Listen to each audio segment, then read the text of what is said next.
बाद हम थोड़ा भिखारी ठाकुर को बाद हम पढ़ल शुरू करी थोड़ा बहुत लेट में, हमारे ख्याल से ग्रेजुएशन कैला के बाद। तो भिखारी ठाकुर के जीवनी में जन बाटे वो एक बड़ा इम्पोर्टेंट बात बाटे, जब कि हम पूरा जीवनी तक मतलब बहुत लोग बाटे बतेबे करी, लेकिन बड़ा इम्पोर्टेंट बात बाटे कि हमनी के कास्ट जो सिस्टम बाटे वो कास्ट में लोअर स्टेटा में उड़ाले, राइट। नाउ जन होला वो कास्ट के उनके जन्म रहे, राइट। बहुत जन बाटे कठिन परिस्थिति में भेजे। आज उनके चूंकि कला के प्रति रुझान रहल है, तो वो जब शुरुआत के तो रामलीला मंडली से शुरुआत के भिखारी ठाकुर अपन। लेकिन जो उच्च जाति के जो लोग रहे वो लोग एक बात के विरोध कई शुरू कर दिया, एगो नाई जात के आदमी जन बाटे वो रामलीला में कैसे काम कर सकेला, रामलीला मंडली कैसे बना सके। तो वो टाइम में भिखारी ठाकुर जन बाटे तो इतना विरोध के बाद जन बाटे का कहले कि रामलीला के मंडली छोड़ दिले और जन बाटे अपन जन नाच के मंडली शुरू कैले, जन हमनी के गांव में जन बाटे लौंडा नाच बोलल जाला। हमनी के मतलब हमरा जब तक हम बड़न बहनी तब तक अभिनव हमरा ख्याल से बहुत कम हो गए बाटे, जब से वीडियो VCR आ गए तब से। लेकिन नाच जन बाटे वो शादी ब्याह में एगो मुख्य कार्यक्रम रहे जनवासा में, जहाँ पे जनवासा लगे तो नाच करे शुरू कैले। बहुत बाद में उनका लाइक पुस्तक भी बहुत पब्लिश भइल, उनके पुस्तक भी 2 जगह पब्लिश हुई, कलकत्ता से पब्लिश भइल और बनारस से पब्लिश भइल। विदेशिया जन बाटे, बेटी बेचवा जन बाटे, कई गो किताब बाटे, हम सारा किताब नहीं पढ़ले। विधा नाच के विधा तब लगभग समाप्त प्राय बाटे, अब के बजावे खतरा कुछ कलाकार लोग बाटे, तो कहीं न कहीं में कतार पर देखनी एक आधो कार्यक्रम में कई लोग नाच के तो बहुत विधा खत्म हो गई बाटे।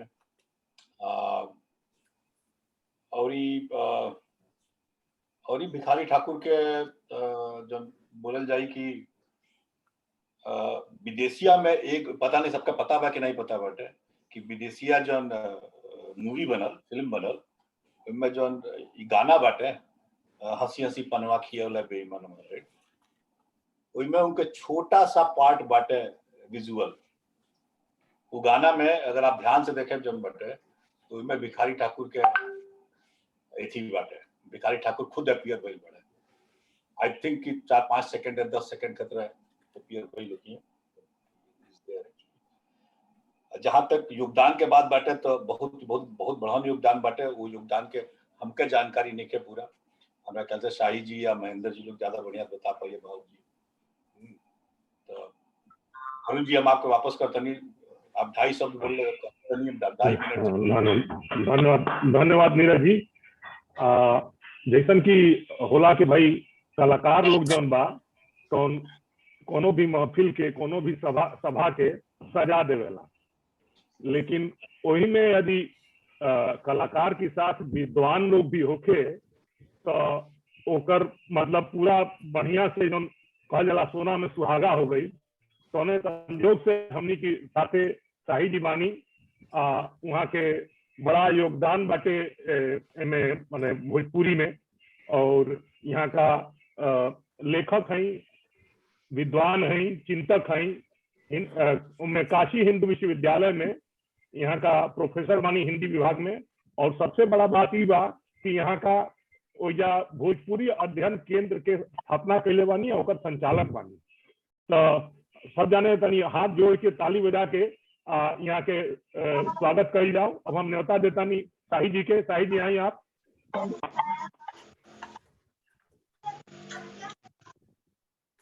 बहुत बहुत स्वागत बा, नमस्कार शाही जी के। महेंद्र बोलतनी। हाँ महेंद्र भाई नमस्कार। हमरा बेहतर रहूं दिल्ली में बाणी, हम दिल्ली में बाणी।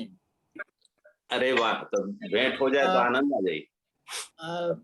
रहूं दिल्ली में बाणी, हम दिल्ली में बाणी, भेंट हमने के सिंगापुर में होता।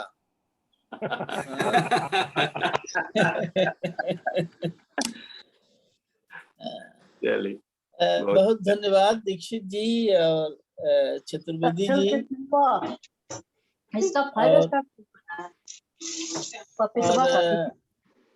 भोजपुरी एसोसिएशन सिंगापुर के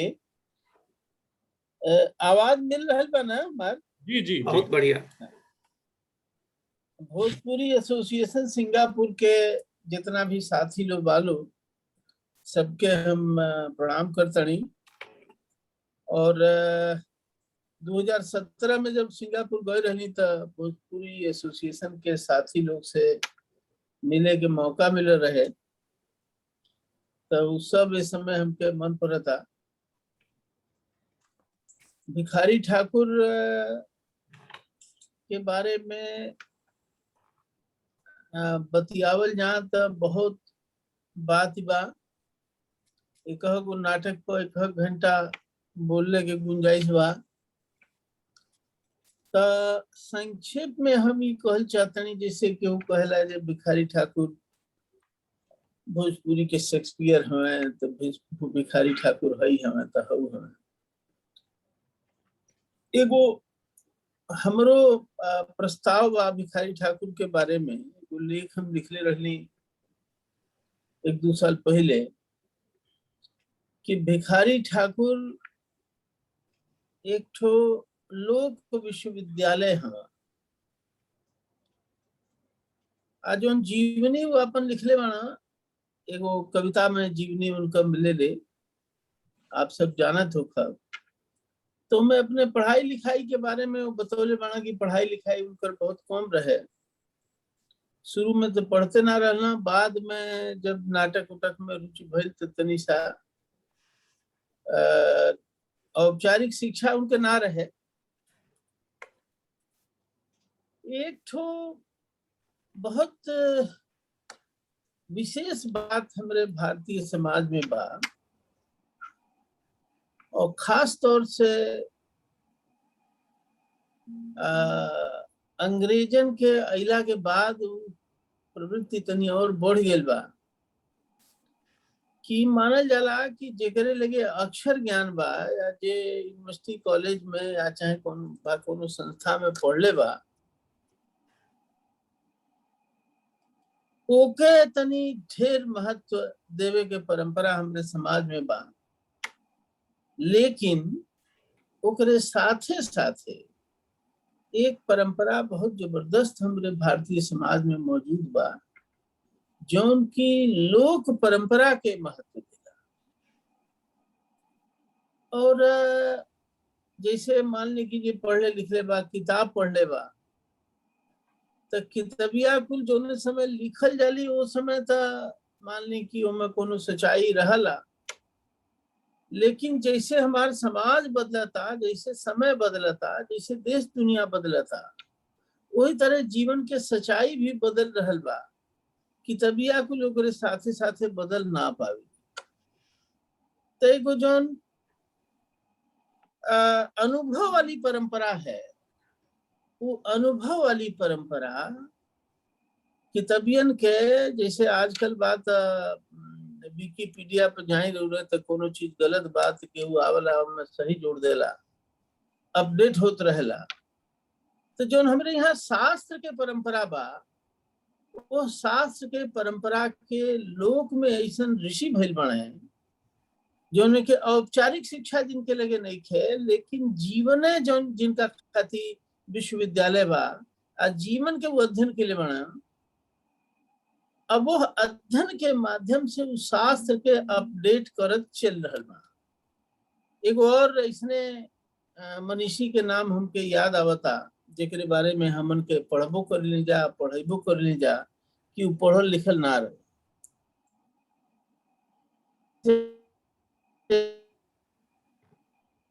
हम ले चाहत कबीरदास लिखदा सी कागज छुड़ही, कलम गयो नहीं हाथ। तो हमनों के वह दोहराई ले जा कि पढ़ल लिखल। तो पढ़ाई लिखाई के अक्षर ज्ञान में सीमित कैले के एगो कोशिश शुरू से चलत चली आवता। जब आधुनिक विश्वविद्यालय बन गई, हम सुमन ऐसा मास्टर लो हो गई लो, तो ये लो और ये चीज के बढ़ा दिहल लो। लेकिन ओकरे समानांतर लोक में जौन ऋषियन के परंपरा बा, जौन की जीवन के विश्वविद्यालय से रिसर्च करके ओके देख के ओके अनुभव करके जो बात तू पहले माना वो बात बहुत मूल्यवान बा। और वह बात के सीखला के बाद समाज के उन्नति संभव बा। भिखारी ठाकुर की जितना नाटक बा, चाहे बेटी बेचवा होखे, चाहे विदेशिया होखे, बेटी बेचवा के तो नाव बेटी बेचवा ना, बेटी वियोग नाव, लेकिन ओमे बेटी बिछाइल बड़ी आ जनता ओके नाव दे दिले बा कि बेटी बिचवा। भिखारी ठाकुर से पूछाई कि कैसे पता चला लगी तोहार रचनवा बहुत बढ़िया बा, तो कहलो कि अरे कैसे पता चली हमके, जैसे जोने रचना में जोने नाटक में लोग के भीड़ ढेर होला तो हमरा बुझाला कि ई बढ़िया बा। तो कोनो अलंकार छंद रस के कसौटी नहीं, कसौटी सामान्य लोग के उपस्थिति बा बिहारी के कि हाँ वो मूल्यवान बा, ऊपर उनके भरोसा रहे। अब बहुत ऐसा बात भिखारी ठाकुर कहले बने जोने पर आजकल के बढ़न बढ़न यूनिवर्सिटीज में रिसर्च हो रहा बा। जैसे एगो गबर घिचोर नाटक बा, तो गबर घिचोर नाटक में वो जो ठो गलीज बहू बा पात्र, जोना के पति जोन बा चल गए बा कलकत्ता, ओकरे कलकत्ता गईला के बाद एक लड़का भइल बा, लड़कवा के नाम गबर घिचोर धराइल बा। त ओकरा जब पता चलल जे लड़का सियान हो गइल बा तो आइल बा ओके कलकत्ता ले जाए, आ तौले उहो चली आइल बा जोने के कि जैविक संतान है। ओकर नाव बड़ा बढ़िया भिखारी ठाकुर रखले बना। त बहस जोन होता दोनों अपना कहता नहीं कि हमार लड़का हम ले जाए, तो कहता हमार लड़का हम ले जाए, पंच लोग अलग से बतियावता। और जो गलीज बहू बा जोने के लड़कवा हो वो अपना पक्ष में अलग तर्क देता।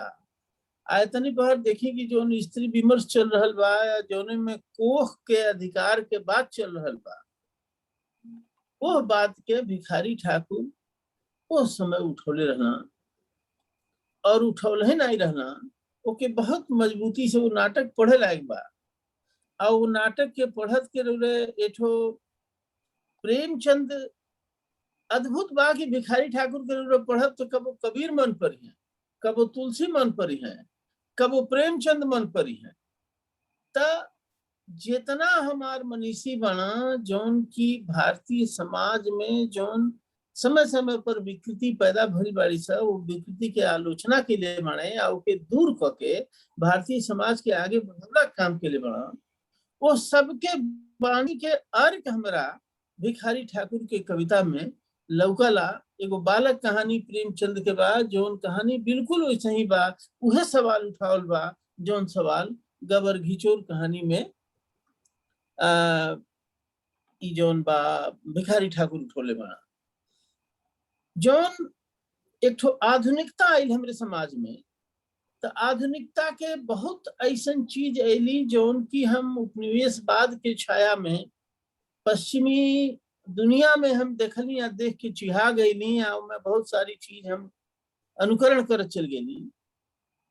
लेकिन भिखारी ठाकुर के जौन अनुभव बा और जौन मूल्य उनके कविता स्थापित कर रहल बा, उनके नाटक स्थापित कर रहल बा, वो आधुनिक मूल्य बा, लेकिन वो आयातित मूल्य नहीं खे, बाहरा से आयल नहीं खे, बल्कि भारतीय जीवन के जो समस्या बाड़ी सा, वो समस्या के अध्ययन से वो नया मूल्य के विकास कर रहल बा। और हमरा बुझाता कि अकेले भिखारी ठाकुर 19वीं शताब्दी के पूरा नवजागरण में जो मूल्य के विकास भइल बा, आप अकेले भिखारी ठाकुर में देखी त बेटी वियोग वाला बात हम कहबे कैली, कोख के सवाल के बात कहबे कैली। एगो केदारनाथ सिंह एगो बड़ा बढ़िया संस्मरण उनके बारे में लिखले बा, नई कविता के मंच पर भिखारी ठाकुर। ओमे भिखारी ठाकुर के एगो चर्चा है कि भिखारी ठाकुर जो वक्तव्य देने नई कविता के मंच पर, ओमे कहला कि जब हम नाच शुरू कैली तो छुरा छूट गई, नाच के जरी से छुरा छूटल।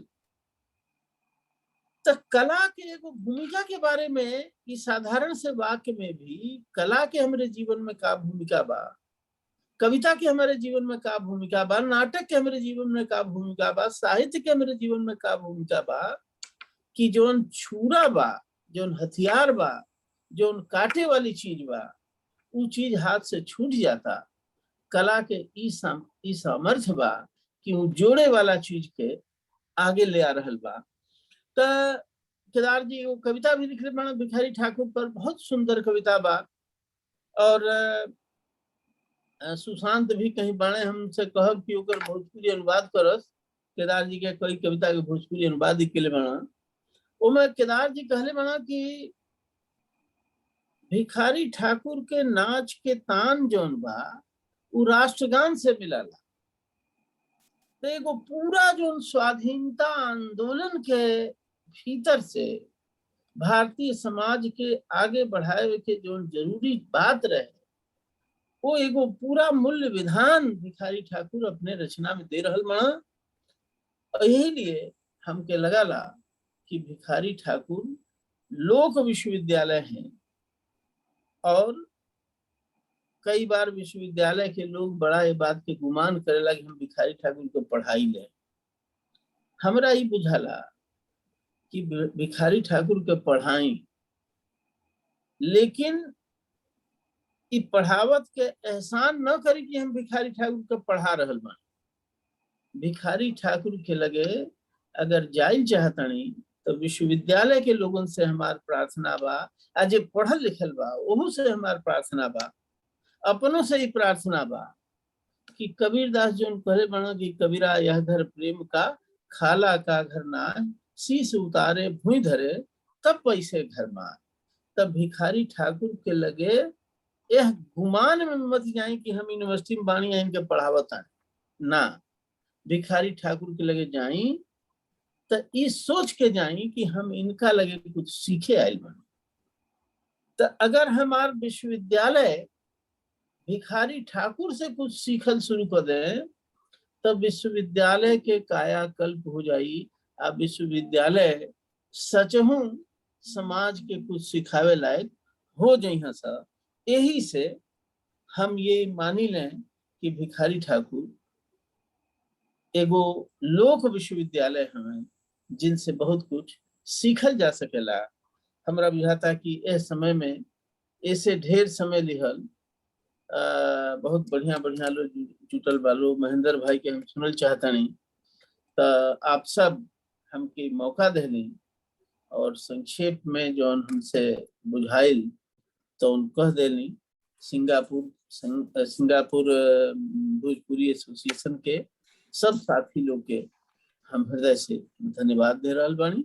जे भी ये आभासी माध्यम पर जुड़ल बा सबके हृदय से धन्यवाद दे रहा बानी। जैसे भिखारी ठाकुर के अंग्रेजवा कुल राय बहादुर उपाधि दिले रहना कुल, तो देखत तो कई जने पढ़ल लिखल लोग खानदानी राय बहादुर टाइप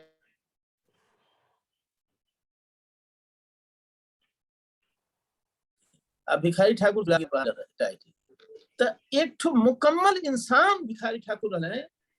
सारी पढ़ाई लिखाई के बाद हम उनके मुकम्मल इंसान नहीं बन पाओ जा, वो बने खाती हमरा भिखारी ठाकुर के से सीखे के पड़ी, उनके लगे जाए के पड़ी। ये मौका आप सब दहली, एकरे खातिर आप सबके हृदय से धन्यवाद। बहुत बहुत धन्यवाद। बहुत बहुत धन्यवाद शाही जी, आप आज बहुत बढ़िया जानकारी हमने के देनी। हमरा बहुत प्रबल इच्छा बा जे हम जब अब बनारस जाई नेक्स्ट विजिट में तो आपकी अध्ययन केंद्र में आके कुछ और तनी मनी सीखी। बिल्कुल स्वागत बा, आई। और अब जोन बा तो हम न्योता देव अपनी महेंद्र सिंह जी के। महेंद्र सिंह जी जोन बानी तो इनकर काफी योगदान बा, यहाँ का सब कलाकार लोग के पकड़ के एक जगह इकट्ठा करेनी एकरा खातिर यहाँ का एगो प्लेटफॉर्म बनौले बानी। एगो यहाँ का संस्थापक बानी भोजपुर थिएटर ग्रुप के, रंगश्री ग्रुप बा। तो भोजपुरी नाटक उटक देखे होके, भोजपुरी कला के चीज देखे होके तो आदमी यहाँ के थिएटर में जा सकेला। तो अब हम न्योता देता नहीं महेंद्र सिंह जी के। आई महाराज, धन्यवाद। ताली बजाई सबे विद्वत जन के प्रणाम। शाही जी के बात सुन के बहुत अच्छा लागल। सुन के हम अभिभूत हो गई। नहीं, नीरज जी के धन्यवाद। सब भोजपुरी एसोसिएशन ऑफ सिंगापुर के बहुत बहुत बधाई या धन्यवाद, आभार भी व्यक्त करतनी कि हमरा के ये अवसर पे अपने सभे बोले के एगो मौका देता। नहीं, हम तो कलाकार हैं। विद्वत जन शाही जी जैसन विद्वान लोग के बात सुन के ओकरा के अपना कलाकृति में ले आवे के, उतारे के एगो कोशिश करत रहिला। भिखारी ठाकुर जी पर कुछ बोले के पहले हमरा लागल कि सबसे बड़ बात जे हमरा उन देखे के उनका में मिलल कि वो राम भक्त रहले।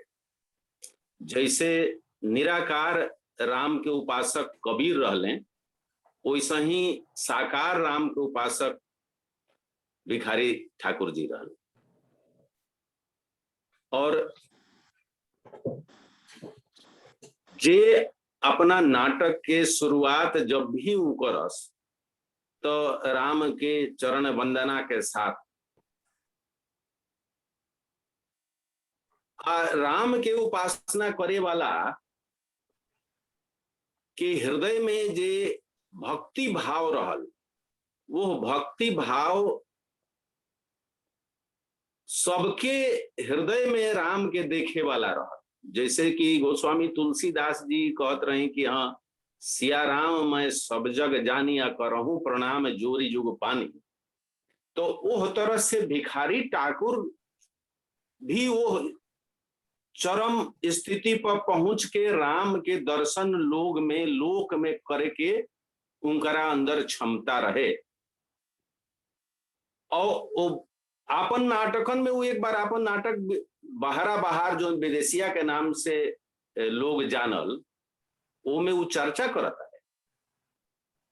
करता रहे कि कैसे के ब्रह्म बा आके धर्म बा, और इसके विवेचन करत आम जनता के वो धर्म के परिभाषा और शास्त्र के परिभाषा समझावे के प्रयास करता है। अब आई वो माध्यम से लेके जे सनातन धर्म से जुड़ल हमार संस्कृति भोजपुरिया समाज चाहे पूरा भारत, ओकरा के वो धर्म से जोड़ के लोक नाटक के शैली लोक नाटक देखिए, ओकरा पहले पारसी थिएटर रहल, नौटंकी जो ना में लैला मजनू होत रहे, हीर रांझा होत रहे, या तमाम तरह के नाटक होत रहे। खास करके अंग्रेजन के टाइम में बहुत अश्लीलता भी आयल।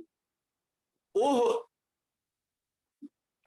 पीरियड में, वो अवधि में यू आपन लोक शैली में यथार्थवादी नाटकन के एगो रूप दे देले। यथार्थवादी नाटक आ लोक शैली दोनों के मिला के उस समाज के अध्ययन करके ओकरा के यथार्थ रूप में यथार्थवादी तत्व के भर देले वो नाटकन। एकरा से हमार आवाज आवता देखो था नहीं? हाँ, आवाज आपके आवता।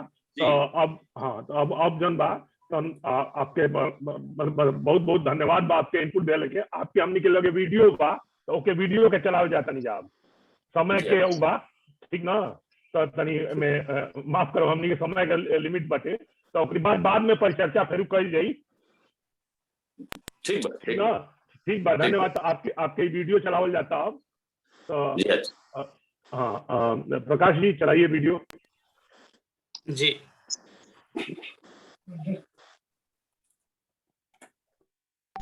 नमस्कार। सबसे पहले हम बहुत बहुत बधाई दे भोजपुरी एसोसिएशन ऑफ सिंगापुर के जे स्वर्गीय भिखारी ठाकुर जी पर ए तरह के परिचर्चा के आयोजन करे जा रहा बा उनका पुण्यतिथि के अवसर पे। ये बहुत बड़ उपलब्धि बा भोजपुरी एसोसिएशन ऑफ सिंगापुर के, खास करके नीरज चतुर्वेदी जी के पहल पर ये काम हो रहा बा। वहाँ के भी हम विशेष रूप से बधाई देतानी और शुभकामना बा। स्वर्गीय भिखारी ठाकुर भोजपुरी के शेक्सपियर कहे जाए वाला रंगकर्मियन खातिर एगो आदर्श नायक रही, हमने खातिर वहाँ के एगो हीरो बने। भोजपुरी नाटक हम देखे के करे के शुरू करी बहुत बचपन से, भैया हमारे गुरु रहे।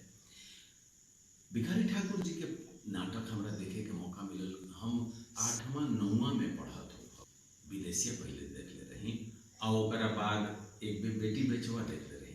दोनों में भिखारी ठाकुर जी के भूमिका जे रहे, एगो में बटोही के, विदेशिया में बटोही के भूमिका आ बेटी बेचवा में रहे पंडित जी के भूमिका। तो खचाखच भीड़ आ वो में भिखारी ठाकुर के इंतजार में जनता परेशान कि ओ वही है भिखारी ठाकुर, अब वही है और भिखारी ठाकुर आवस तो और पूरा सामियाना बुझाए कि एकदम दहले लगे, ताली ठहाका सीटी सब।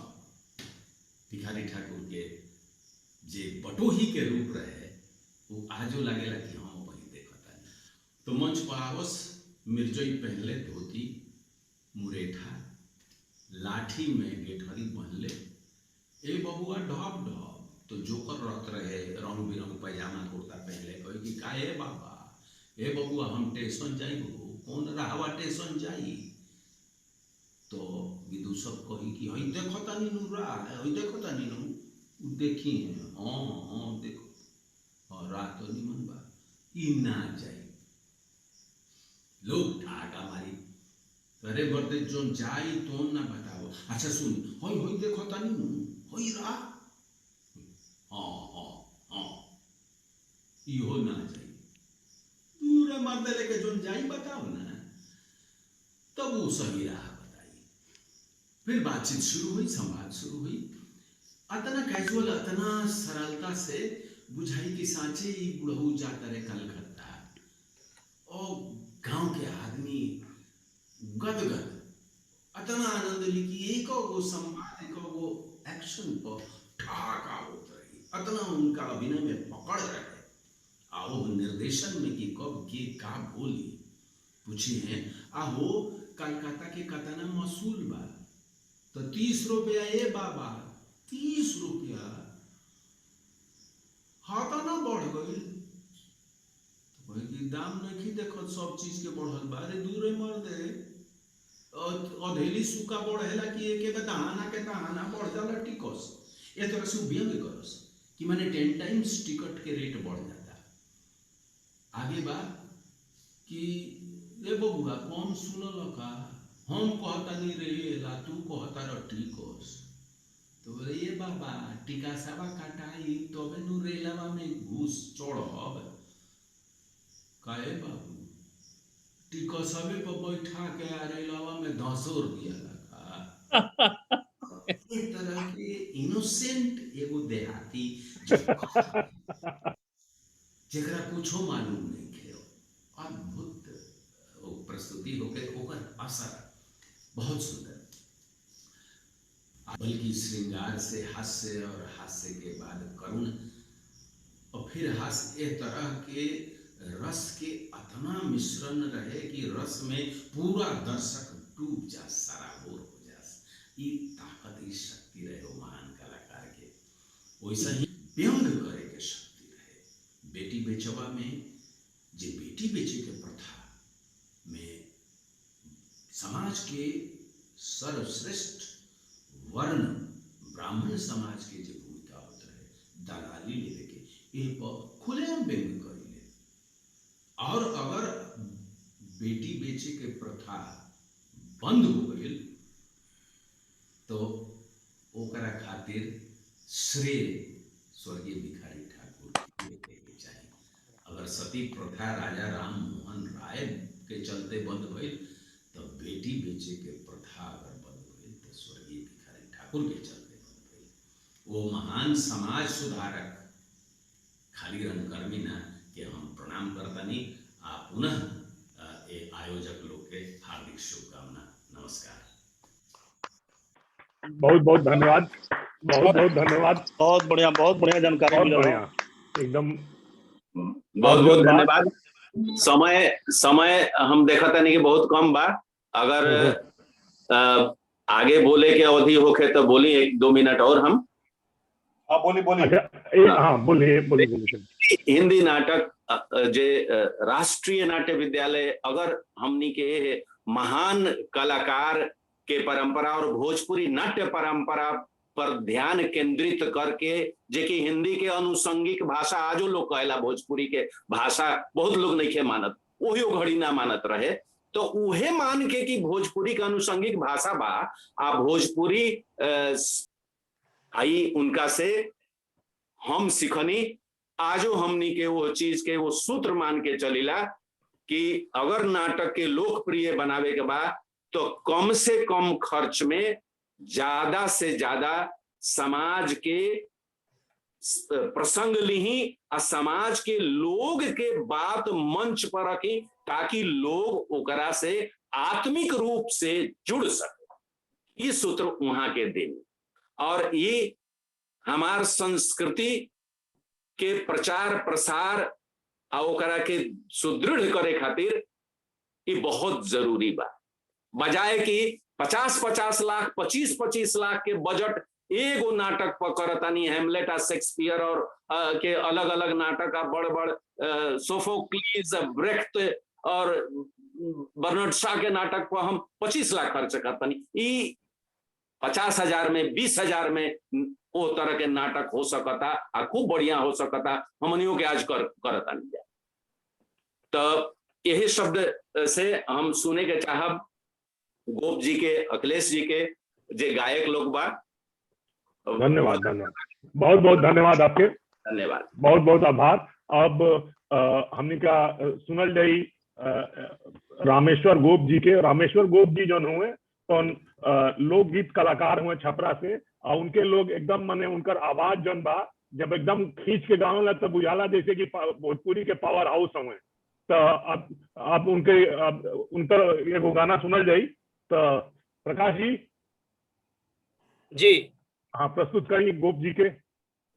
जी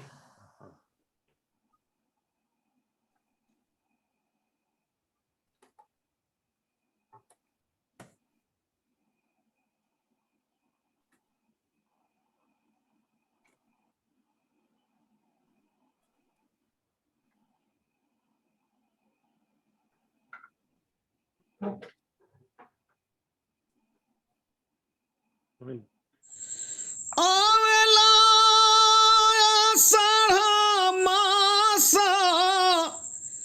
लागेला अधिक आस, बरखा में पिया घरे रहितन बटोहिया।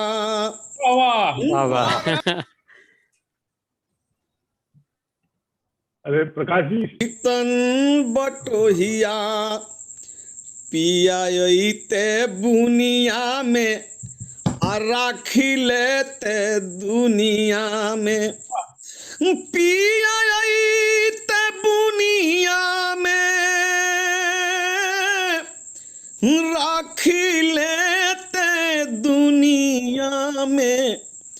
अखड़े लयधिका समनवा बटोहिया, अखड़े लयधिका समनवा बटोहिया। आई जब मास भादो आ सभे खेली दही कादो। कृष्ण के जन्म बीते असही बटोहिया। आसीना महीनावा के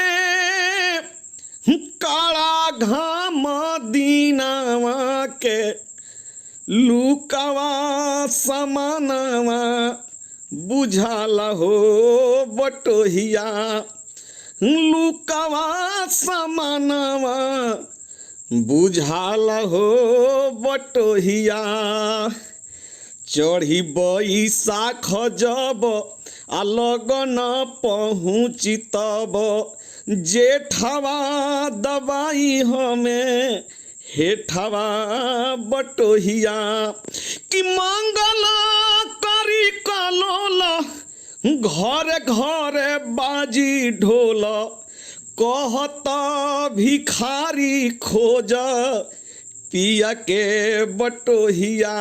वाह वाह। नमस्कार प्रणाम, हम रामेश्वर गुप्त। भिखारी ठाकुर जी के बारामासा के माध्यम से ये हम संदेश देवे के चाहतनी कि भोजपुरी एसोसिएशन ऑफ सिंगापुर के तत्वाधान में ओकरा पटल पर 1:30 बजे से 2:30 बजे तक भिखारी ठाकुर के पुण्यतिथि 10 जुलाई के दिने याद राखी समय 1:30 बजे दिन से 2:30 बजे तक हम सब कुछ कलाकार वहाँ के जय पुण्यतिथि मनावे खातिर ऐसे ही कुछ पूरा बारामासा और कुछ गीत के लेके आ रहा बानी सन। आई वो दिन जुड़ी हम सब के और भिखारी ठाकुर जी के वो पुण्यतिथि के वेबसाइट पर आई फेसबुक के पटल पर और वह देखी सुनी। प्रणाम। बहुत बढ़िया, बहुत बहुत धन्यवाद। और संजोग से आज हमने के बीच में सुशांत शर्मा जी बानी।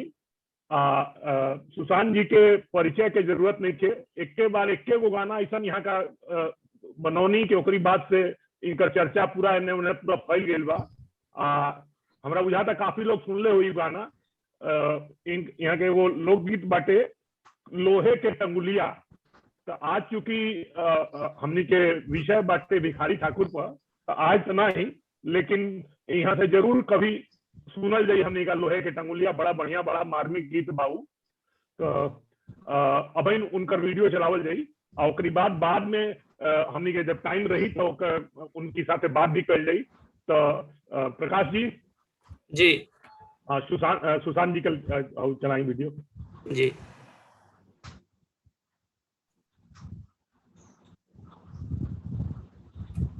सुशांत जी लाइव बानी, कुछ एक दो शब्द हो जाए ओकरा बाद। हाँ ठीक बा। एक मिनट सुशांत जी आपके स्वागत बा। पहले एक दो शब्द बोल दी पहले आप, और बाद जोन बा हमने का वीडियो चलावल जाई। बहुत धन्यवाद। भोजपुरी एसोसिएशन ऑफ सिंगापुर के तत्वावधान में जौन आज भिखारी ठाकुर के तिथि के कार्यक्रम आयोजित हो रहा बा। बहुत खुशी बा कि मैं रुआ सब हमरा के बुलौनी। आपके वीडियो लिखे आओ सुशांत जी, वीडियो लिखे आओ आपके। सुशांत जी कैमरा ऑन करी, वीडियो लिखे आओ आपके। जी कैमरा ऑन बा, हो सकता है कि नेटवर्क के प्रॉब्लम हो के। अच्छा ठीक है, कोई बात। अच्छा ठीक बात चल। हाँ आ गई फिर। अब म्यूट हो गई, लेकिन अब म्यूट हो गई बनी। आदरणीय सदानंद शाही सर, आदरणीय महेंद्र प्रसाद सिंह जी, बाकी सब जितना भी यहाँ गणमान्य लोग आयल बा, उस सब लोग से हम छोट बनी। बहुत सौभाग्यशाली बनी कि सबका आशीर्वाद हमरा प्राप्त होत रहेला हमेशा। यही लोग के संरक्षण में हमार संवर्धन हो रहा बा, बहुत आभारी बनी। आज यहाँ सबन के साथे हमरा कुछ समय बैठेला मौका मिलल, कुछ अपन सुनावे खातिर कहे खातिर मौका मिलल, एक खातिर आभारी बनी। समय के कमी बा तो से हम कुछ बातचीत न करब, बस रुआ सबन के आभार। अब बाकी वीडियो के माध्यम से जो हम बात आई हुई वो हम के सुनल जाओ। बहुत धन्यवाद। बहुत धन्यवाद। हाँ प्रकाश जी चलाई तो। जी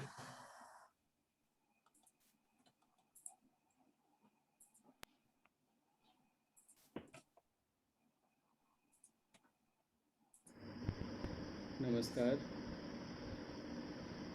भोजपुरी एसोसिएशन ऑफ सिंगापुर के तत्वावधान में आज भिखारी ठाकुर के ऊपर मनावल जा रहा ई कार्यक्रम में रुआ सबन हमरा के आमंत्रित कैनी।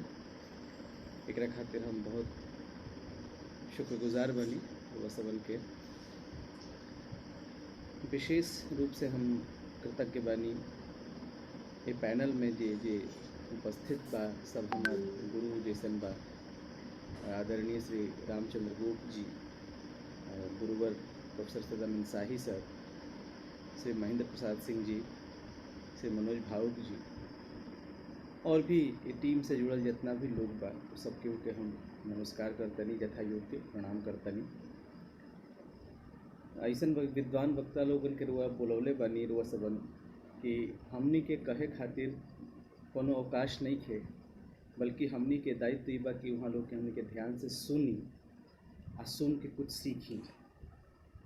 लेकिन यहाँ अइला के मकसद कुछ बोलल कुछ सुनावल बा, तो हम बहुत ज़्यादा विस्तार से कुछ ना बोलब, थोड़ा बहुत कुछ बात करके आ कुछ गीत कविता ही सुनाए। भिखारी ठाकुर ई नमवे हमरा बहुत आश्चर्यजनक लगे।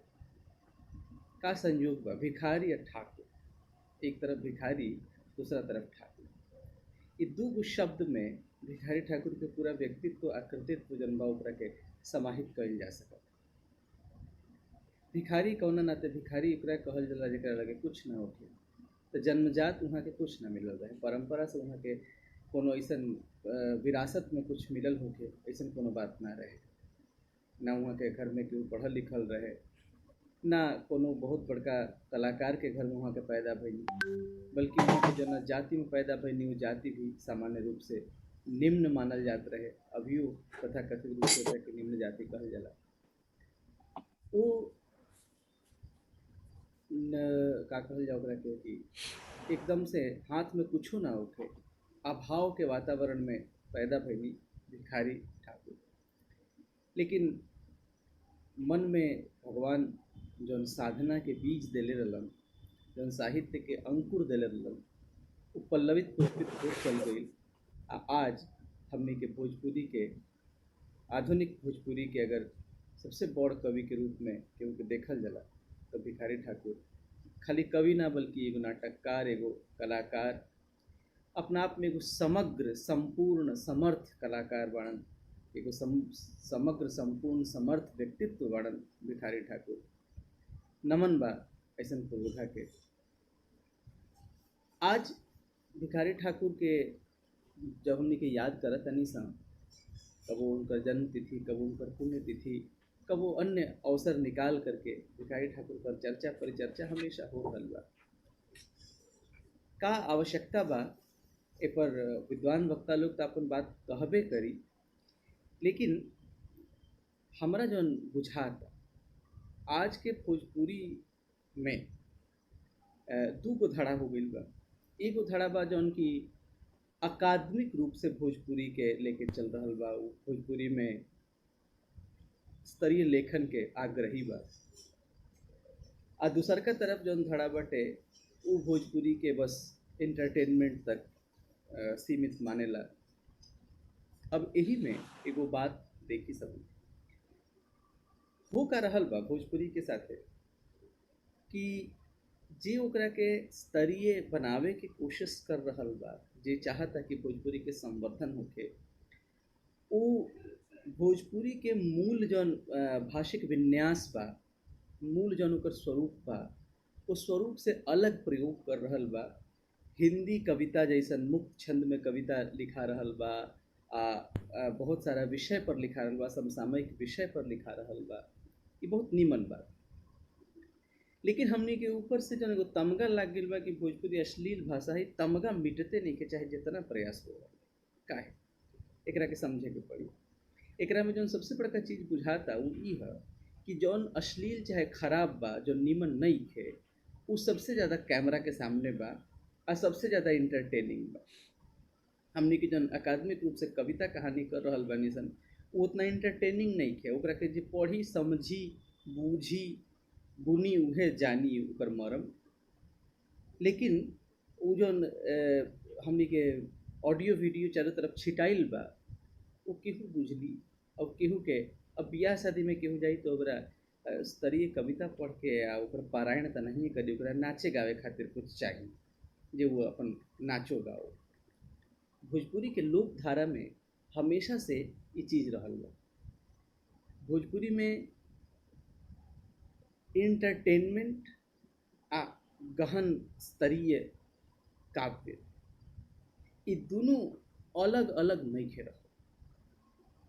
एक सबसे बड़का उदाहरण अगर देखल जाओ तो भिखारी ठाकुर और महेंद्र जोशी, वो लोग के गीत अंगूरी में डसली भी नगिनिया, चाहे वो महेंद्र मिश्र के गीत होते चाहे पिया गईले कलकतवा ये सजनी भिखारी ठाकुर के गीत होते। ये गीत जितना नीमन बा उतने इंटरटेनिंग भी बा। उमें नीमन अलगे होला आ इंटरटेनिंग चीज अलगे होला, ऐसा विभाजन ना रहे। एह बेरा के भोजपुरी में यह दिक्कत बा, जो इंटरटेनिंग बा वो नीमन नहीं थे आ जो नीमन बा वो इंटरटेनिंग नहीं थे। एकरा द्वैध के, एकरा दूरी के मिटावे खातिर सबसे बड़का प्रेरणा स्रोत जे बा वो भिखारी ठाकुर बा। हमने के भिखारी ठाकुर से सीखे के जाए। सारा विधा प्रचलित लेलन, नाच जौन अश्लीलता के पर्याय मानल जाता है। संजीव अपना उपन्यास में एगो छोटहन प्रसंग लिखले बड़े, कहीं भिखारी ठाकुर के नाच शुरू होता आ भिखारी ठाकुर जब सरस्वती वंदना गणेश वंदना करता रहे तो पीछे से एगो आदमी उठ के कहता कि नाच ह, तो लोग कहता त का ह, तो बड़ा अश्लील शब्द कहता कि उहे ह।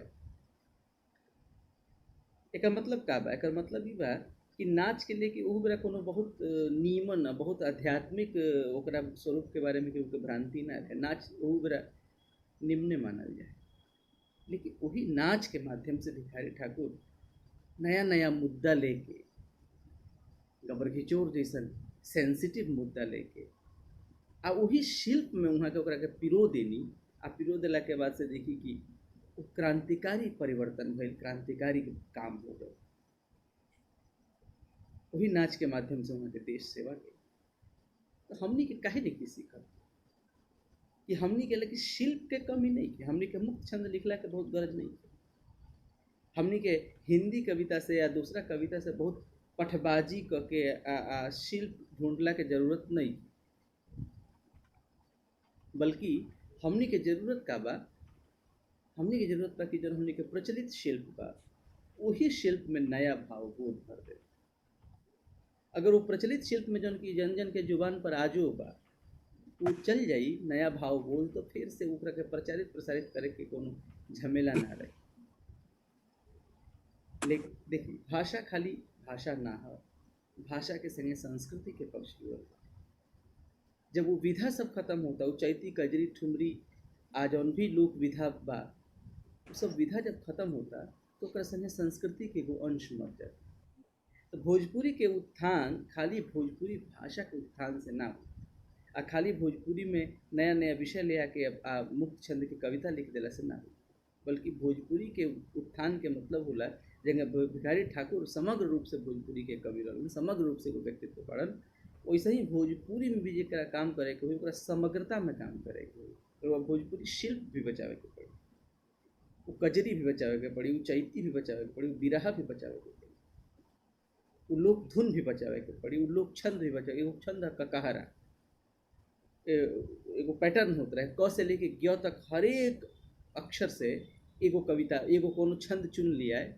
जैसे क ख ग घ, अब दोहा में लिखा था नहीं तो एगो दोहा क से एगो ख से एगो ग से इसे लिखा चल जाए अंतिम तक। ककहरा छंद में तो हमरा जो रचना याद कम से कम 300 साल पुरान रचना है। हमारे गांव के एगो पूर्व पुरुष रहनी, वहाँ के लाइट कट गई, थोड़ा सा वेट कर लिया। तो कहे का मतलब ई बा कि भोजपुरी के उत्थान जन बा वो खाली भोजपुरी में स्तरीय कविता के प्रणयन क के आ ओकर दावा क के ना होई, बल्कि ओमे भोजपुरिया आत्मा बसावे के पड़ी, भोजपुरिया आत्मा के अनुकूल बातचीत करे के पड़ी। आ ओकरा खातिर भोजपुरी के शिल्प बड़ा जरूरी बा, जौना के सबसे बड़का प्रेरणा भिखारी ठाकुर बानी। ई बात माने के पड़ी। बहुत बढ़िया, सुपर, वाह, बहुत जानकारी मिलल, आनंद आयल एकदम सुन के। बहुत बढ़िया कवर करनी यहाँ का। अब हम सबसे एगो निहोरा करब कि 9 मिनट और रुक जा, बहुत बहुत धन्यवाद। 9 मिनट और रुक जा लोगे, कहे से कि एक दो आइटम बा बहन करे के हमने के। तो एगो भावुक जी के प्रेजेंटेशन बा, तो भावुक जी के बारे में मन ही कहल जाओ कि भाई इनकी तशरीफ के तारुफ के जरूरत नहीं थे, तो वैसे बात बा। यहाँ का बड़ा माने प्रतिष्ठित कवि हैं भोजपुरी के, तो मनोज भावुक जी के दो शब्द जौन बात हम लोग प्रस्तुत कर जाता। निराला जी जी हाँ, भावुक जी के तनी वीडियो चला दी। जी स्वागत बा। हाँ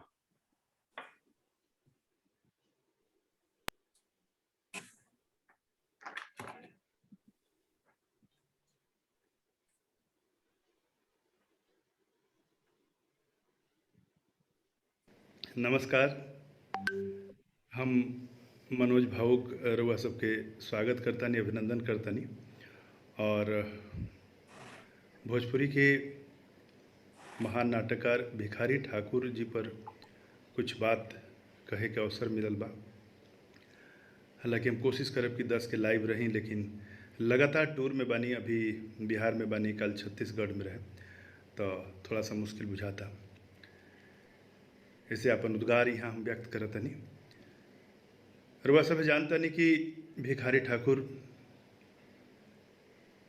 एगो बहुत बड़ नाटककार, अभिनेता, निर्देशक, नाट्य निर्देशक, संगीत निर्देशक, गीतकार रहनी।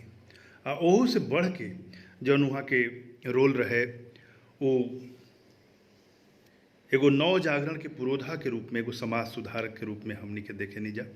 ओ समय बात के स्वीकार ना कल गई। आ केहू भी जब बहुत अच्छा काम करेला तो वो समय बहुत मुश्किल होला ओकरा समकालीन लोग खातिर ओकरा के रूप में स्वीकार कइल। लेकिन समय हर चीज़ के मूल्यांकन करेला। बाद में जब उनका सृजन पर नज़र डालल गई, चाहे वो नाटक होखे या गीत होखे, तो में मूल रूप से हजामत बनावे के काम होखे। हजामत शब्द के इस्तेमाल हमेशा करता नहीं कि वहाँ के जाति के हजाम रहनी, लेकिन जौन हजामत कैंची से होला, छुरा से होला, ओसे तो कईबे कहीं शुरुआत में वो करे के पड़ल, खाए कि पुश्तैनी पेशा रहे। लेकिन बहुत जल्दी वो पेशा छूट गई और वहाँ के अपना नाटकन के माध्यम से लोग के हजामत बनावे लगनी। रोजान के आश्चर्य हुई कि एगो तरी जन भोजपुरी है वो प्रतिरोध के भाषा है, विरोध के भाषा है, टकराहट के भाषा है। जहाँ कुछ गड़बड़ लागेला अपना अपना ढंग से भोजपुरिया विरोध करेलें। और भिखारी ठाकुर अपना नाटकन के माध्यम से समझी कि जौन अंग्रेज उनका के राय बहादुर के उपाधि दिलस, वही अंग्रेज के सामने ओकर वो अपना नाटकन में विरोध कैले। जमींदार लोग के विरोध कैले। समाज में जितना विसंगति रहे, जितना विद्रूपता रहे, ओकर वो खुल के विरोध कैले, तो ये उनकरा के बड़ बना दिलस। और कहल जाला कि कौन बात कब आ कैसे कहल जाए, अगर इस सलीका होके तो हर बात सुनल जाला। तो उनका पता रहे कि कौन बात के तरी कहल जाई, कैसे लोग ओकरा के कंसीव करी। तो वो हमेशा कोशिश ही होके वो नाटकन में कि हास्य के चाशनी में लपेट के व्यंग के कहल जाए, समस्या के कहल जाए। यही तरी जितना भी नाटक देखे, चूँकि वीडियो में उतना स्कोप नहीं कि हम एक एक नाटक पर चर्चा करी, लेकिन वह जितना भी नाटक देखें भिखारी ठाकुर जी के, उमें यह बा कि उमें हंसत हंसत रहो पेट फूल जाई। बहुत हास्य बा, लेकिन वो हास्य सिर्फ हास्य नहीं कि आजकल के जन तो हास्य चलता, जन फुहड़ता वाला वो तो बिल्कुल नहीं खे। वो हास्य करत करत जौन बा वो अचानक से जौन आगे कहल जाला छिंकी लगावल, वो मारक क्षमता बा। कौन नाटक उठा के रुआ देख ली, चाहे विदेशिया होके, बेटी बेचवा होके, गबर की जोर होके, या जौन विधवा विलाप होके, बहुत सारा जो नाटक बा वो यहाँ से अकादमी से ओकर किताब रूप भी आई पटना से। नागेंद्र प्रसाद सिंह जी के संपादन में पूरा नाटक पढ़ल जा सकेला, देखल जा सकेला। हम बहुत समय तक चूँकि नाटक के छात्र रहल बानी आप बिहार आर्ट थिएटर पटना में जब रहनी 96-98 के बात है, तब भिखारी ठाकुर के ही नाटक ना और भी जितना भोजपुरी के नाटक रहे, सुरेश कांटक जी के, महेंद्र प्रसाद सिंह जी के, एक अलावा भगवत शरण उपाध्याय जी के सोना, बहुत सारा नाटक ओकर मंचन कैनी। मतलब हिंदी और उर्दू के भी नाटकन के हम भोजपुरी में अनुवाद करके मंचन कैनी। तो एगो भोजपुरी के प्रति एगो सनक रहे, पागलपन रहे, जौन बरकरार बा अपना ढंग से। तो आज वो महान आत्मा के हम प्रणाम करतनी। और एगो बात रुआ से यह कहब कि वो आजो प्रासंगिक बाड़े। बार बार सवाल उठावेला कि काहे ओकरा के पहले हमने के बार बार ये करतन जाए, तो प्रासंगिक बने क्या कि बहुत सारा विसंगति अभी भी थोड़ा सा अपन रूप बदल के, अरे पहले लोग कलकत्ता जात रहे, अब लोग अभी सिंगापुर में रुआ सब बनी, मस्कट, दुबई जाता। समस्या उहे बा मोटा मोटी। तो ओकरा पर जब भी नज़र पड़ेला तो भिखारी ठाकुर के नाटकन के याद आवेला। तो भिखारी ठाकुर एगो प्रतीक के रूप में बने भोजपुरी के, और वो प्रतीक के साथे साथे हम ये कहे कि और भी जौन होता, क्या कि बार बार सवाल उठेला कि जिकरा जे लोग बा भिखारी ठाकुर अब महेंद्र मिश्री है, 2-4 गो जो नाम बा उहे जानेला, वही पर चर्चा करेला। लेकिन ओकरा बाद के का जमीन, ओकरा बाद के समय का बंजर रहल बा, तो ऐसे ऊपर भी विचार करे के चाहिए। बहुत बहुत धन्यवाद, प्रणाम। बहुत बढ़िया, धन्यवाद।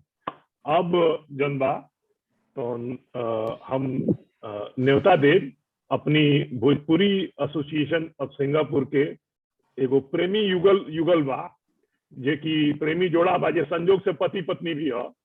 तो वो लोग के हम बुलाओ तानी, न्योता देतानी कि वो लोग आके एक शब्द बोल के ओकरी बाद जौन बा तो वो लोग के वीडियो चली। तो अखिलेश जी और ज्योत्सना जी। नमस्कार।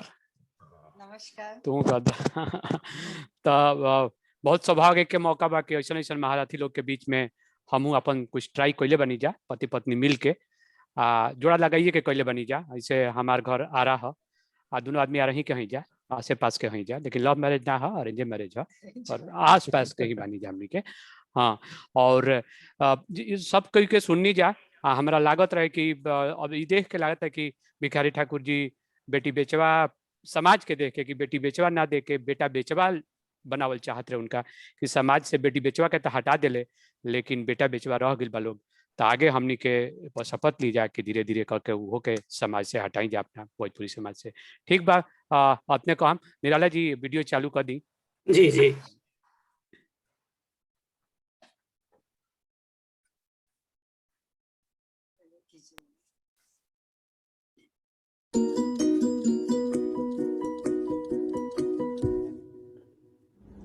नमस्कार, हमार नाम अखिलेश तिवारी है।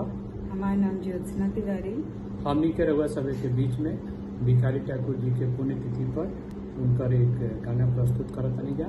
वो हमनी के तरफ से उनका प्रति श्रद्धांजलि बा, और रउआ सभे सुन के भी उनका प्रति श्रद्धांजलि देतनी। स्टार्ट करतनी जा। बांधी के पगड़िया रगड़िया बांधी के पगड़िया रगड़िया मचावतार, कवन नगरिया के अब तू बटोहिया, कवन नगरिया के अब तू बटोहिया। चनवा घर हउए काली से बनावल हउए, चारापुर घर हउए कानी से बनावल हउए, तारापुर घर हउए कानी से बनावल हउए। अचरज अकट हटावहो विदेशिया, अचरज अकट हटावहो विदेशिया।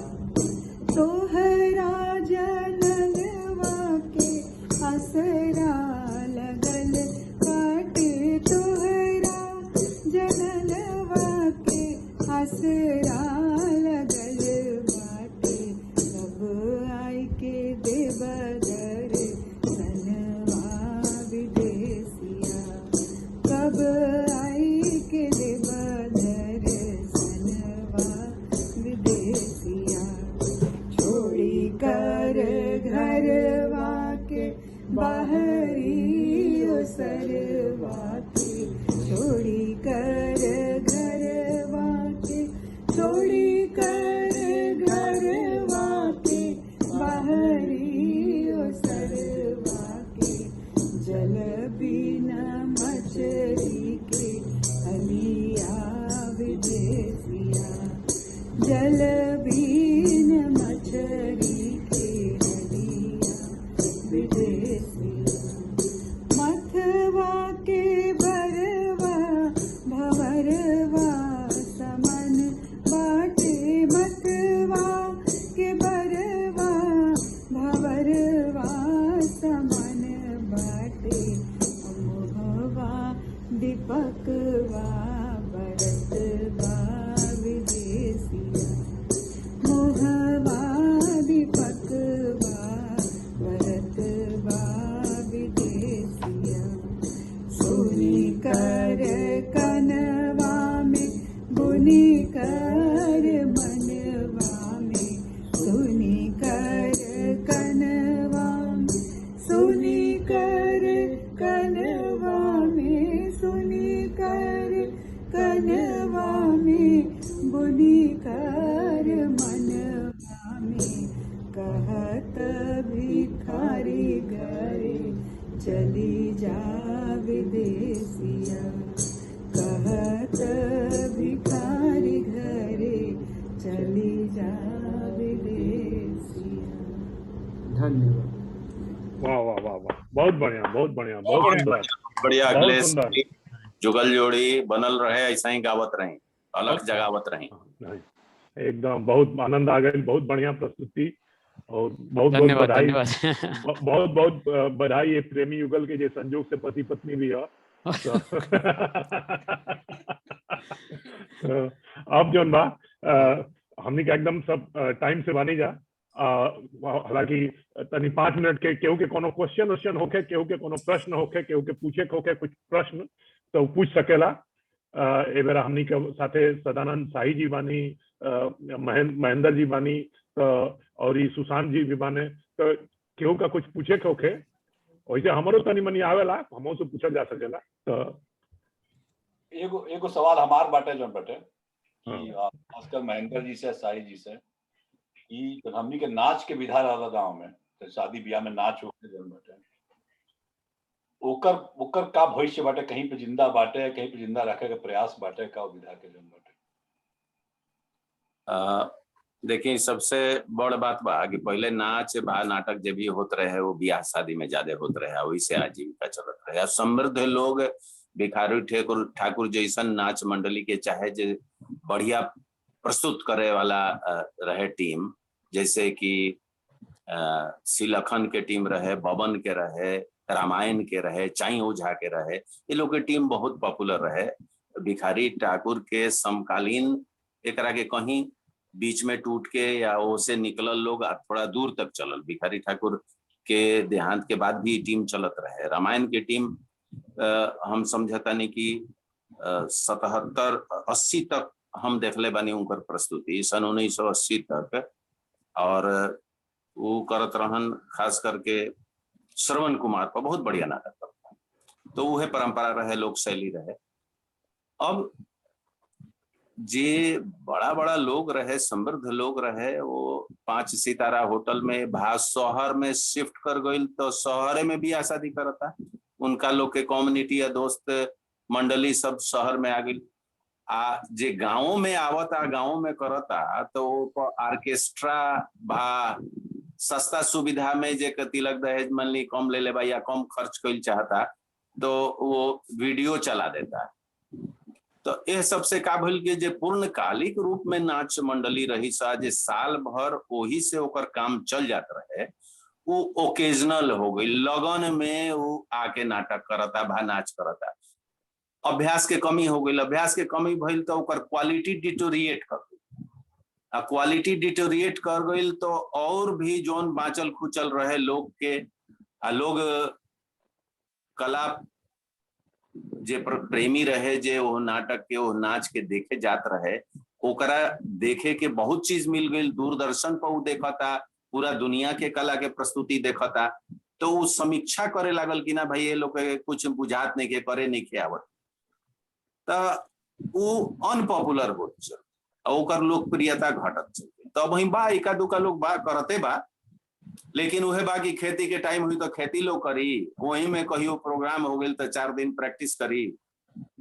हम गई नहीं, हमारो घर आरा बा, आरा से नजदीक चांदी ना रही चांदी, तो ओ जाए वो खनगांव में लोक दल बा। हम 31 मार्च के उनका लोग के आमंत्रित कई नहीं कि भैया वो कवि सम्मेलन रखब हम 1 घंटा के, ओकरा बाद तारा लोग के नाटक रही। वो लोग 10 दिन अभ्यास कइल, तब वो कॉन्फिडेंट ना हो सकल, अंत में हाथ जोड़ लेल कि से माफ कर दिया जाओ, हमनी के तैयारी ना हो सकल। ये स्थिति पहले ना रहे, पहले रहे कि एकदम दल हमेशा तैयार रहे, ओकर रोज अभ्यास होता रहे, काहे से कि वही से ओकर आजीविका पूरा चलत रहे। ये बा स्थिति।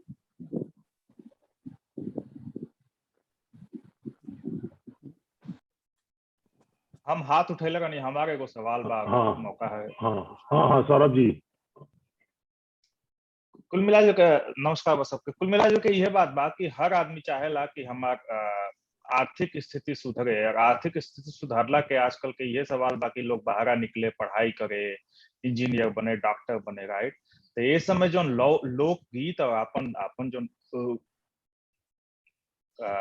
कल्चर बा उहे संभाल के रख पावता, जेके बहुत इंटरेस्ट हो, राइट। तो बहुत मुश्किल बा हर आदमी के मन में एक तरह के लालसा पैदा करी कि हर केहू चाहे कि अपन कल्चर वही तरह से संभाल के रखे जिस तरह सामने वाला संभाल के रखा था। तब इनमें का प्रयास करी जा कि सब केहू सेम डायरेक्शन में सोचल शुरू करे। लाइक आजकल हमनी के जो जनरेशन बा बहुत मुश्किल बा कुल संभाल के धइल। एंड आल्सो हमनी के पिछला जनरेशन से हमनी के लगे कुछ ट्रांसफर नहीं कर पाई, हमनी के कंप्लीटली अनजान बानी जाके हमारा कल्चर का रहल है, कागे टाको के हम ना जानत रहनी है कुछ साल पहले ले, काहे कि पुराना जनरेशन से आइल ना। तो हमारे पाप जैसे हमनी के देखले बने कि हमसे ऊपर वाला जनरेशन गरीबी में जियल, तो उनका मेन मकसद यह रहे कि कोनो हमनी के बाहर निकल जा, कमाइल जा, ताकि सामाजिक स्तर हमनी के ऊपर होके। तो वो चक्कर में वो लोग भुला गई, कल्चर ट्रांसफर गई। एकरा के अब एजा से आगे कैसे ले चलल जाए, कई खातिर कोनो सुझाव के बताएंगे? सौरभ जी बहुत बढ़िया सवाल बा। हम कहब कि आज आईटी के युग बा, हर विधा हर राउर जे संस्कार गीत बाड़ी स, चाहे संस्कार विधि बाड़ी स, सबके हमनी के आपन आपन क्षेत्र के वीडियो बना के यूट्यूब पर डाल सकतानी, आ ओह से लोग, दुनिया के लोग सीखी। देखी हमनी ही बियाह भइल, हम बेटी के बियाह कईनी 3 साल पहले, तो गांव के जे लोग आइल उ तो बियाह के 2 दिन 3 दिन पहले आवता, ओकरा कतना संस्कार के गीत याद बा, कतना नइखे। हमार बहिन लोग बा, केहू बॉम्बे में रहता, केहू दिल्ली में रहता, सब लोग दूर हो गइल बा। आ केहू एक आध दू के आवता तो अकेले ओकरा गावे के साहस नहीं के हो, तो हिम्मत नहीं के हो। तो अगर इस तरह की यूट्यूब पर सब कलेक्शन रहे तो 1-2 दिन पहले भी ओकरा के देखा के बतावल जा सकता, सिखावल जा सकता कि देखो यही तरह के गौनई करे के बाद। मॉरिशस में सरिता बुद्धू जी बहुत बढ़िया प्रयोग कैली, गीत गवाई के पुरान जे हमनी के 100 साल पहले गीत गवात रहे सांझा पाराती, वो सब के भी कलेक्शन करके ओकरा के यूनिसेफ से, यूनेस्को से जोड़नी वहां के। आज 23 से ऊपरे गीत गवाई दल चलता, और लोग के आर्थिक आमदनियों होता। वो बियाह शादी में उनका लोग के बोलावल जाला। हाँ, वो विधि गीत लोग ना गावे, एक दिन जाके अब सब गीत गा के लोग 3 घंटा 4 घंटा वो माने हो जाई, और लोग के लागी कि हाँ भाई देखो दादी नानी के जुग वाला गीत सुने के मिल गए। तो हमनी के वो सब चीज के हर संस्कार के गीत गवा के जे गावे के सक्षम बा जे आज लोग बा। अब एक तरह के रवा सब है जैसन आईटी प्रोफेशनल के एगो इनिशिएटिव लेके वो तरह के गीतन के वो प्लेटफॉर्म पर एगो ले आवे। जानता नहीं हम वो शादी में सरिता बुधू जी के एगो विवाह के हिंदू मैरिज पर एगो कौन किताब बहुत मोटा बा ओकरा पूरा अध्ययन कैनी। हम जो आज तक जानत रही देखले रही अपन बहिन लोग से पूछ पाछ के पूरा एगो चार्ट बनैनी कि हई विधि हुई पहले ओकरा बाद हई हमें हई 3 गो गीत गवाई, हई विधि हुई 3 गो हई गीत गवाई, हई विधि हुई। आ पूरा चार्ट ऊपर से नीचे तक 3 जगह हम पेस्ट कर देनी और पेस्ट कर देनी सभे देखे कि हाँ कुंवरत उतारल जाई तो कुंवरत में हई गीत गवाई, अब मटकोड़ हुई तो मटकोड़ में हई गीत गवाई। और वो सब गीत सिखावे खातिर हमार नाटक दल के 2-3 आदमी उजा रही जा कि गीत गवाए चलता कि कावाना बने रहलुए कोइलर कावाना बने जा के कारा दुआरिया कोइलर उछली जा। अब सब लोग के बड़ा आश्चर्य लगे। अगर यह यूट्यूब पर रहे तो बहुत आनंद आई। ऐसा ही ये करे के पड़ी। धन्यवाद धन्यवाद धन्यवाद सुशांत जी। बस एक लाइन हम बोल दी बस ओके बाद आप बोले बस एक लाइन। सौरभ जी रउए बात में हमार बात रउए बात के हम थोड़ा सा एक्सटेंड करे के चाहत रहनी है। दरअसल हम एक लाइन बोल दिया आप बोल दे बस हम ये कहना चाहते हैं कि आपके जैसन जो लोग बा बनावे में जेके इंटरेस्ट बा लेट्स से यूट्यूब बनावे में ओकर संख्या कम बा, सुने वालन के संख्या ज्यादा बा। तो सुने वालन में इंटरेस्ट कैसे पैदा कइल जा हमार क्वेश्चन ई बा। बहुत सुंदर जी बोली जौन रुआ सवाल कैनी है उस सवाल से उत्तर वहाँ के जन महेंद्र प्रसाद सिंह जी के उत्तर रहल है उत्तर दोनों बिल्कुल अलग धारा में रहल है। राउर सवाल बा कि रोजगार कैसे पैदा कइल जाओ आ वहाँ के सवाल बा कल्चर के। तो जौन राउर सवाल बा रोजगार एगो जैसे इंटरटेनमेंट सेक्टर बा रोजगार के, तो वैसे भोजपुरिया कल्चर के इंटरटेनमेंट सेक्टर केंगे बने आ उ जो वहाँ के उत्तर अला उ बा अपना कला के अपना संस्कार गीतन के संरक्षण संवर्धन वाला। उ बिल्कुल अलग चीज बा। हमनी के घरे जो गीत गौ नहीं करे आवेला महिला लोग बियाह शादी में वो लोग के पैसा ना दिया है आ उ लोग के उ प्रोफेशन ना होला, उ संस्कार गीत बाटे आ उ जकरा याद बसे गावेला। राउर सवाल जौन रहला कि प्रोफेशनली जे काम करत रहे अब तो उ लोग खत्म भइल जाता, उ लोग के संरक्षण संवर्धन खातिर आ उ लोग के भविष्य कुछ बा कि ना बा। दरअसल एमे हमारा जो सबसे बड़का कारण लागेला, हम गलत भी हो सकता नहीं, सब गणमान्य लोग बैठल बा हमरा के सही करी। जन सबसे बड़का कारण ई बा कि हम देखी बंगाली लोग भी बंगाल से बाहर गइल कमाए आज भी जाता। हर क्षेत्र के लोग कोनो ऐसा स्टेट नहीं खे जे अपना क्षेत्र में रह के अपने जगह कमा के परिपूर्ण हो गइल बा। सब लोग बाहर गइल बा, सब लोग विदेश गइल बा। लेकिन उ लोग के कल्चर पर इतना प्रहार आ इतना अश्लीलता के आरोप आ इतना खत्म होके के संकट नहीं खे गहराई। यूट्यूब पर कितना लोग वीडियो बना के डाले, रउआ बना के डाल देम जो यूट्यूब से कमाई हुई तो राउर हुई, जो में नाच करता ओकर का हुई, ओकरा कुछ ना मिली। ओहू में यूट्यूब में बा कि 1 लाख सब्सक्राइबर हो या 2 लाख व्यू हुई, ऐसा नहीं खे हो सकत। हर वीडियो के 2 लाख व्यू मिलिए जाए ऐसा संभव बा? नहीं खे संभव। तो ओकरा के वही रूप में विकसित करे के पड़ी आ समाज जहाँ तक आगे बढ़ गई बा वहां तक ओकरा के ले आवे के पड़ी, ओकरा संवर्धन करे के पड़ी। आ दोनों के जब मुंह मिला दिए तब दोनों कंधा से कंधा मिला के आगे चली तो ओ लोग के रोजगार के संकट ना हुई आ हमनी के जन कल्चर से कट जाए वाला डर बा इहो खत्म हुई। हमार कहना इतने बा। धन्यवाद। अच्छा धन्यवाद। बहुत बढ़िया डिस्कशन रहा, आनंद आई। एमे जन बा तो अब एगो अंतिम क्वेश्चन जन बा, समय के देखते हुए ढेर समय बा नहीं, तो एगो हाथ उठौले वाली ज्योत्सना जी। तो ज्योत्सना जी कोनो क्वेश्चन बा आपके कि हाथ? ज्योत्सना जी के हाथ ज्योत्सना जी कहता रही मिस्टेक से। अच्छा मिस्टेक से तो कोनो बात नहीं। अरुण जी एक क्वेश्चन हम पूछना चाहते हैं अगर इजाजत हो अच्छा तो। शिवेंदु जी चलिए बहुत बढ़िया। हाँ। आपके इजाजत ना दे वैसा तो हम कर ही ना सके नहीं महाराज बोली। बस एगो क्वेश्चन पूछना चाहते हैं बहुत जल्दी में क्वेश्चन। तो ये हमारा क्वेश्चन ये है कि भोजपुरी जो कल्चर हुए भोजपुरी जो भाषा हुए वो तो बहुत बड़ा एरिया में फैलल है। जैसे बिहार में भी बहुत सारा प्रांत में बोलल जाला, यूपी में भी बहुत सारा प्रांत में बोलल जाला, बनारस के एरिया में खास करके। लेकिन जहाँ तक रिकॉग्निशन का बात है तो जैसे मैथिल जैसे छोट भाषा की जो 2 डिस्ट्रिक्ट में खाली बोला जाला ओके भी रिकॉग्निशन मिल चुकल है, लेकिन भोजपुरी भाषा के नाम मिल पावल। तो इनमें कहाँ पे कमी रह गई और का ऐसा चीज करे के चाहिए कि भोजपुरी भाषा के भी रिकॉग्निशन मिले, वो के उतने इज्जत मिले जितना कि बाकी प्रांतीय भाषा के मिलल है। तो बस ये हमारे क्वेश्चन रहा। धन्यवाद। एमे जन बात शाही जी कुछ बोले एमे तब कहा कि आप काम कर रहा बानी ए दिशा में। हमारा ख्याल शाही जी शायद नहीं कॉल पे। अच्छा ठीक बात है कोनो बात नहीं चली।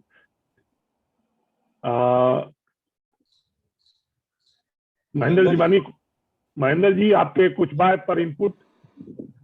जी हम यह सभे से नहीं हो रहा करब ओह सब जात पात से ऊपर उठ के एकता अगर दिखाई जाए तो सरकार के झुके के पड़ी। तो सरकार की रचनात्मक काम जे हो रहा बा, सृजनात्मक सृजन जे प्रक्रिया चल रहा बा वो चल रहा बा, अबाध रूप से चल रहा बा, ओ में कोनो कमी नहीं है। एक दिन वो आई स्थिति की सरकार के माने के पड़ी कि हाँ भोजपुरी ऐसा हूं के करो मान्यता के मोहताज नहीं खे, रावा मानव सभे मानेला भोजपुरी ऐसे ही विकसित हो तो चल जा रहा बा, मान्यता मिले चाहे ना मिले, कोनो भाषा से कम नहीं खे। खास करके मैथिलियों जे बड़ बड़ कलाकार लोग बा भोजपुरी गा के आगे बा, चाहे वो शारदा सिन्हा जी होकर चाहे, तो कमी नहीं खे। भोजपुरी के प्रचार प्रसार एक ताकत लौकता सभे के ही बुझाता, हमनिए के तनी कमी हो जाता। बाकी ये सृजन जे तरह से चल रहा बा, समय आई जे हमनी के मान्यता जरूर मिली, हमरा ये विश्वास बा। जरूर मिली। बहुत बहुत धन्यवाद आपके। और बढ़िया क्वेश्चन पूछनी है शिवेंदु जी, धन्यवाद। अब समय के तनी अभाव बा तो इसलिए अब हम नीरज जी के बुलाई कि वहाँ का आके अब क्लोजिंग कर करी। तो नीरज जी, विशाल जी के स्वागत बा भाई। विशाल जी सवाल पूछिए। विशाल जी पूछिए सवाल, हम आपके सवाल का जवाब दे दे। पूछिए। कोनो ऐसा सेंट्रल जगह बा जहाँ पे कि हम कोई भी भोजपुरी वाला के बोल दें भाई ऐसा जगह पे जा, वेबसाइट बा चाहे ब्लॉग बा जहाँ पे जाके भोजपुरी से रिलेटेड सारा इंफॉर्मेशन मिल जाए। भोजपुरी एसोसिएशन ऑफ सिंगापुर के वेबसाइट देखी ना, हमें नहीं किया। अच्छा ठीक है, चलिए नीरज जी आंसर कीजिए भाई। जैसे तो सेंट्रल नहीं, लेकिन कई लोग प्रयास के लिए अपना तरफ से, साई जी भी प्रयास कर रहे हैं, बट ये लो ना चार्जर बहुत बढ़िया प्रोग्राम होला। मतलब कि हम तो ये कहे कि जौन फन के प्रोग्राम होला, जैसे कि मिठास हमनी के करिए कोनो प्रोग्राम होला, तो वो कार्यक्रम कई आसान होला एक्चुअली, काहे से कि उनमें लोग गाना सुनेला, गीत सुनेला, लोग के इंटरेस्ट आवेला, राइट। ओके, बट ये कार्यक्रम में अगर हमनी के इतना लोग रुकल बानी जा, बात सुन रहल बानी जा, राइट, सीरियस चर्चा हो रहल बाटे, राइट, पुण्यतिथि बाटे, तो ये बहुत बड़ा अचीवमेंट बाटे हमनी के एक जगह इकट्ठा होकर बात कर रहल बानी सीरियस। ये अपने आप में बहुत बड़ा अचीवमेंट बाटे। अभी कहे कि हमनी के जितना प्रोग्राम हम तक कैले बन जा, हमारा नजर में देखल जाए तो ये कार्यक्रम बहुत सफल रहे, काहे कि सीरियस बाटे। और तब वो लोग जितना ज्वाइन कइल, वो सब लोग रहल, सवाल पूछल, तब बहुत बढ़िया प्रोग्राम रही। साई जी बाणी नहीं, साई जी चल गए जाया कर कहीं पे, बट साई जी, महेंद्र जी, सुशांत जी, मनोज भाव जी ने जुगिया, राइट, अरुण जी प्रेजेंट कइल, अजय परफॉर्म कइल, अखिलेश जी, राइट। बहुत बेहतरीन प्रोग्राम रहे, बहुत बढ़िया कार्यक्रम रहे, बहुत अच्छा चर्चा भइल भोजपुरी खतरा। हमको उम्मीद बाटे कि आगे हमनी के ऐसे प्रोग्राम करत रहे जाने में कि सीरियस चर्चा भी होत रहे हमनी के। धन्यवाद सबके। और सब अब एक बात और नीरज जी आज बहुत खुश बानी, आवते ही जाए यहाँ का एगो भोज करब सबका। जरूर। ठीक बा, ठीक बा, धन्यवाद। बहुत बहुत धन्यवाद सब लोग के। धन्यवाद। बहुत अच्छा लगल प्रोग्राम। अतिथि लोग के भी बहुत धन्यवाद। भोजपुरी एसोसिएशन ऑफ सिंगापुर के बहुत बहुत बधाई। पुनः आभार। बहुत बहुत आभार, बहुत बहुत आभार, बहुत बहुत प्रणाम सबका। हाँ, फिर जल्दी मिलल जाई। धन्यवाद। जय जय भोजपुरी।